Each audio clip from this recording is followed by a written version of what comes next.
Hi friends, welcome to our channel. Brahmamudi serial next ఎపిసోడ్లో ఏం జరగబోతోందో ఈ వీడియోలో చూసి తెలుసుకుందాం. రుద్రాని రాహుల్ని ఎలాగైనా సరే ఎండీగా చేయాలని ప్రయత్నిస్తూ ఉంటుంది. అసలేం జరిగింది అని తెలుసుకోవడానికి ఈ వీడియోని స్కిప్ చేయకుండా ఎండ్ వరకు చూసేయండి. హాల్లో కళ్యాణ్ కవితలను రాస్తూ ఉంటే రుద్రాని అనామికని రెచ్చగొడుతుంది. అప్పుడు అనామిక వెళ్ళి ధాన్యలక్ష్మిని తీసుకొని వస్తుంది. ధాన్యలక్ష్మి చూసుకొని అనామిక పెద్ద పెద్దగా హాల్లో కేకలు వేస్తుంది. ఆ కేకలకి అందరూ బయటికి వస్తారు. అప్పుడు అనామిక గోల చేస్తుంది. అప్పుడు కళ్యాణ్ అనామికకి మాటకు మాట సమాధానాన్ని ఇస్తాడు.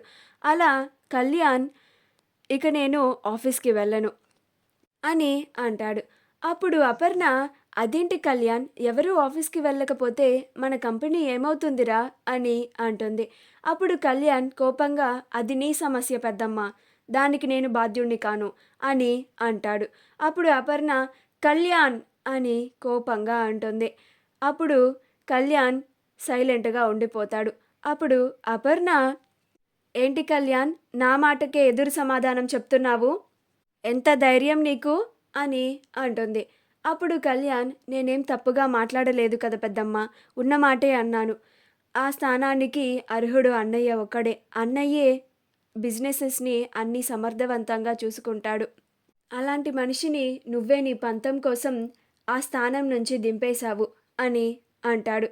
అప్పుడు అపర్ణ, కళ్యాణ్, రాజ్కి ఇంకా ఆ స్థానానికి అర్హత లేదు, నువ్వింకా రాజ్ గురించి మాట్లాడకు అని అంటోంది. అప్పుడు సుభాష్, ఎందుకు మాట్లాడకూడదు అపర్ణ, కళ్యాణ్ అన్న దాంట్లో తప్పేముంది, రాజ్ తప్ప మన కంపెనీని ఎవరు అంత బాగా చూసుకోలేరు. ఇప్పుడు మన కంపెనీలో రాజ్ లేకపోవడం వల్లనే చాలా ప్రాబ్లమ్స్ వస్తున్నాయి. ఎంత త్వరగా మళ్ళీ రాజ్ మన ఆఫీస్కి వస్తే ఆ ప్రాబ్లమ్స్ అన్నీ సాల్వ్ అయిపోతాయి. నేను కూడా ఆ ప్రాబ్లమ్స్ని హ్యాండిల్ చేయలేకపోతున్నాను.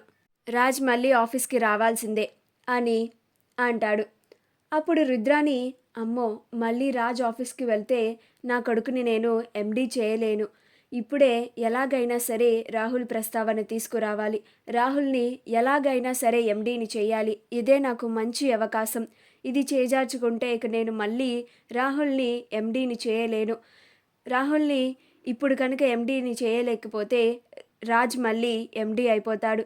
రాజ్ వస్తే ఇంకది జరగని పని అని అనుకొని, అదేంటన్నయ్య అలా మాట్లాడతావు, వదిన రాజ్ ఇంక ఆఫీస్కి వెళ్ళకూడదని ఆంక్ష విధించిందిగా, ఇంకా మళ్ళీ రాజ్ ఎలా ఆఫీస్కి వస్తాడు, కళ్యాణ్ ఇప్పుడు వెళ్ళనంటున్నాడు, రాజ్ ఆఫీస్కి వెళ్ళకూడదు, నా కొడుకున్నాడు కదా అన్నయ్య రాహుల్ అని అంటుంది.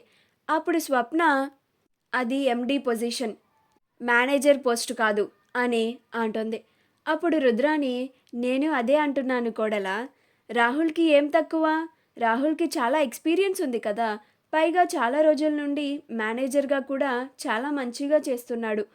ఇప్పుడు ఎండీని చేయండి, మన బిజినెసెస్ అన్నిటినీ చాలా మంచిగా చూసుకుంటాడు. ఏ నా కొడుక్కి ఏం తక్కువ అని అంటుంది. అప్పుడు ధాన్యలక్ష్మి, నీ బుద్ధిని ఇంకా పోగొట్టుకోలేదు రుద్రాని, నువ్వు మంచి అవకాశం దొరికింది అని భలే దూరిపోయావు కదా, చెప్తాను నీ సంగతి అని అంటుంది.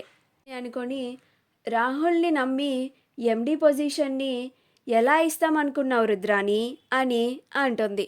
మా వీడియో కనుక మీకు నచ్చినట్లయితే లైక్ చేయండి, షేర్ చేయండి, మా ఛానల్ని సబ్స్క్రైబ్ చేసుకోండి, పక్కనే ఉన్న బెల్ ఐకాన్ని క్లిక్ చేయడం మాత్రం మర్చిపోకండి.